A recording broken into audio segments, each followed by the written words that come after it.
All right, everybody, welcome back for another deep dive. Yeah, great to be back. Today we're talking about Masayoshi Son, the CEO of SoftBank. Yes. And, he had his big annual shareholder meeting. Yes, he did. And this one was very interesting. It was a good one.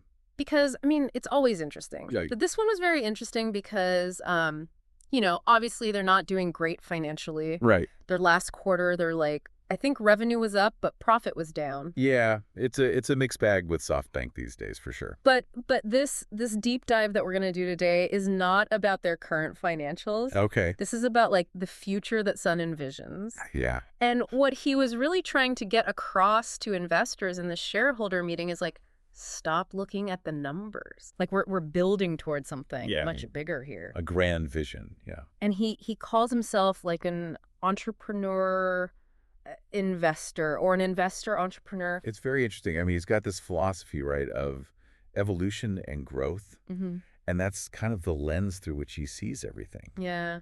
And he really believes that if you're not evolving, if you're not growing, you're dying. And that goes for companies as much as it does for humanity as a whole. And he's used those words specifically. Oh, absolutely. Growth, yes. And growth. Yeah, this is core to his being.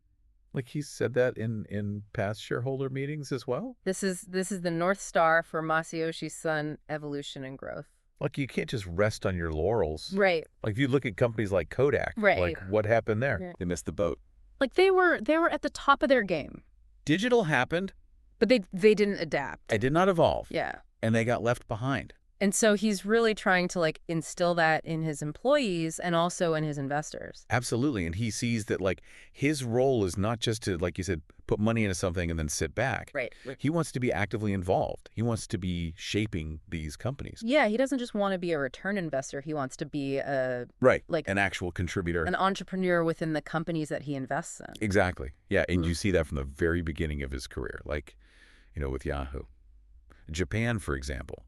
He wasn't content with just, funding them and saying, okay, go build a search engine. He was heavily involved in shaping their strategy, pushing them to be more than just a search engine. Mm-hmm. And that really laid the groundwork for what Yahoo Japan became, which is, this massive internet provider in Japan. And so I think that's a good segue into the next part of this deep dive, which is let's look back at some of his past moves with SoftBank to really understand how his mind works. I like it. Let's do it. And how... Let's dive into the Son strategy. Yeah. Okay. So to understand just how big Son is thinking with this whole ASI future, I think it helps to look back at some of his past moves with SoftBank. Certainly. Because this isn't just some new idea he's had. No, this has been decades in the making. His whole MO is look at what's coming and then make a huge bet on it. And and he's not afraid to really go all in. Yeah,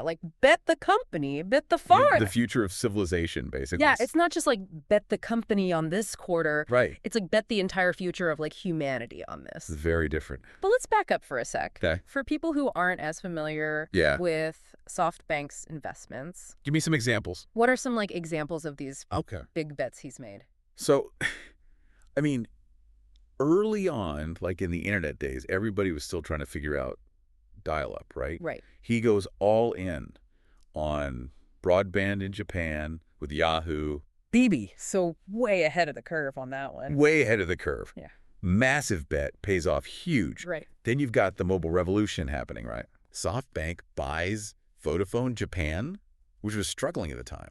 Yeah. People thought he was crazy. Yeah, that's not a good What are you doing? Business. This is not a good business. Right. And then, boom, he gets the exclusive rights to sell the iPhone in Japan. Which is game over. One of the best business deals of all time. Legendary. Right. Just legendary business deal. And it's all because he understood before most people the power of mobile. The smartphone. The smartphone. Yeah. Mobile internet. It wasn't just about selling phones. Yeah. It was about creating an entire ecosystem. Right. And all the things that come with it. Exactly. That smartphones enable. And then you've got, and this is probably the most famous example, Alibaba. Right. Back when Alibaba was just a tiny little startup in China. A nobody. You'd never heard of them. He put, I think it was $20 million into Alibaba. Right. that investment today is worth what, like hundreds of billions of dollars? It's more than most countries' GDP. It's insane. Right. So, he's got this knack for spotting these things early. Yeah. But it's not like he's some oracle that's never wrong. Right. I mean, WeWork is a perfect example. Yeah, that was It was a bit of a stumble. a flop. Flop. Yeah. So, even visionaries make mistakes. Right. But the important thing is that he learns from them. He's not afraid to admit when he's wrong. Right. And that's what allows him to then make these huge wins. Right. So, okay, so we've got a son Yeah. who's this big picture thinker. Right. Not afraid That's to a big- make huge bets on emerging tech. Yep. How does this all connect back to ASI? So for Son, ASI isn't just another investment opportunity. This is like the culmination of all of these technological advancements. This is like the next step in the evolution and growth of humanity. Okay, so you're saying all of these previous bets that he's made, all these successes. They've all been building towards this, And then failure. this ASI future. Right, have all been building towards this moment, Yeah. this ASI future that he's so fixated on. It's like this, think about it this way. Broadband, internet, mobile technology, e-commerce, these were all stepping stones. Okay. Each one laying the foundation for the next, and for Son ASI is the logical next chapter. And he's not just sitting around waiting for it to happen. He's building towards it. And that's where I think things get really interesting. Yeah. So he's building towards this ASI future. Yeah. What does that look like? Well, I mean, it's multifaceted, right? Right. So you got the robotics piece. Right. Like he's not building like a giant robot Right. in a secret underground lair. Not that we know of, Right. but, I mean, Boston Dynamics rings a bell. Oh, yeah. The ones that can like do backflips and stuff. Exactly. Yeah. Like, those are insane robots. And SoftBank actually sold a majority stake in Boston Dynamics a couple years ago. But Oh, they did. They did, but they still maintain a very close partnership Okay. with them. Interesting. And so that gives you a little bit of a window, I think, into how Son sees robotics fitting into this ASI future. Right. It's not just like factory automation robots. It's like Right. robots that are going to be like out in the world. Interacting with the world, right? Right. Interacting with people. Yeah. So it's less C-3PO and more like Terminator. Hopefully not. We hope not. Hopefully friendly. Hopefully friendly AI. But building this ASI future can't just be about robots, No. right? You got to have the intelligence. You got to have the intelligence, the AI part of it. And that's where things, I think, get really interesting. Okay. Remember ARM? ARM, yeah, the chip company. The chip design. Yeah, they're like the architects of the chip world. Right, they're in every iPhone. Pretty much. And then some, I mean, cars, data centers, Internet of Things. Oh, yeah, that's right. ARM's designs are everywhere, and they're known for being incredibly energy efficient, Okay. which is really important when you think about AI because As it takes a lot of power to run these things. to reach ASI, you need computing power on a scale that we can barely even comprehend right now. Right. Like exponentially more than we have today. Right. And if you try to do that with the current like chip technology, Yeah, it's just going to melt. you're going to fry the planet. Yeah. Like it's just not sustainable. We'll have rolling brownouts just to power Right.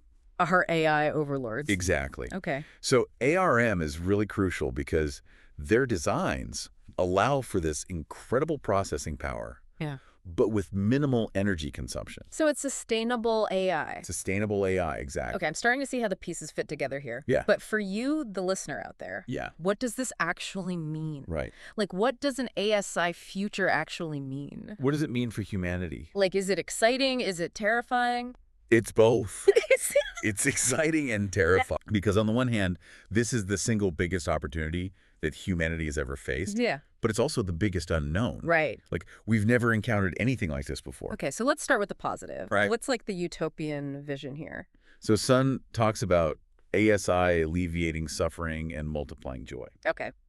So imagine a world where you have the combined intellect of, a million Einsteins working 24/7 to solve things like climate change, Right. cure diseases, eradicate poverty. I mean, That sounds amazing. that's pretty great. Sign me up. Right. But what about the flip side? Yeah. What about the risks? What if it goes wrong? What if we create this thing Right. and it's way smarter than us and it decides that humans are the problem? Right. I mean, that's the $1 million question, right?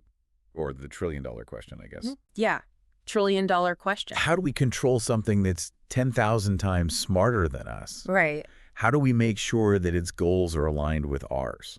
Right. Like, how do we even know what its goals are going to be once it becomes that smart? It's the ultimate black box in a way. Yeah. We don't know what we don't know. Yeah. Is ASI going to be like the next stage of human evolution? Right. Or is it going to be like the end of...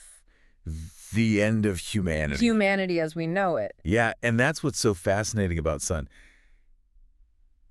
He's not shying away from these big questions. Yeah, he's running towards them. He's running full speed ahead. Yeah, he's betting the future on this. Betting the future on his belief that this is going to be a good thing. Well, there you have it, folks. A glimpse inside the mind of Masayoshi Son, a man who's playing chess, while the rest of us are playing checkers. And the stakes are the future of humanity. Whether you think he's a visionary or a little bit of a mad scientist. A little crazy. One thing's for sure. The future he's building towards is going to be anything but boring. Yeah, buckle up. Thanks for tuning in to another deep dive. Catch you next time.